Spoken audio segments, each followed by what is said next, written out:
ಮುಕ್ತ ವಿಭಾಗದಲ್ಲಿ ಗುರುತಿಸಿಕೊಂಡಂತಹ ಪ್ರತಿಭೆಗಳು ತಂಡದಲ್ಲಿ ಗುರುತಿಸಿಕೊಳ್ಳುತ್ತಾ ಇದ್ದಾರೆ.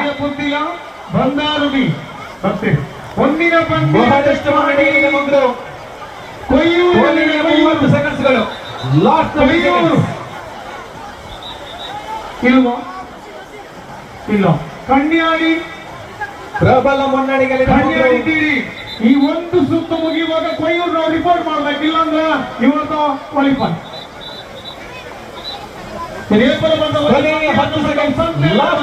ಸೆಕೆಂಡ್ ಲೆಪ್ಪನಾಗ ಅವಕಾಶ ಬರ್ತದೆ ಭಾರಿ ಪಿಲಿಗೋಟದ ರೀತಿ ಕಡಿರುತ್ತೆ ಅವರ ಬನ್ನಿ. ಎಸ್ ಮೊದಲ ಅವಕಾಶವನ್ನು ಪಡೆದುಕೊಂಡಿದ್ದ ಮಕ್ಕಳು. ಎಸ್ ಚೇಂಜ್ భయ్య భయ్య అనగా చూరు కూర్చు కూర్చు మంచి మంచి చెప్తున్నారు. తప్పు జాస్తి మంచి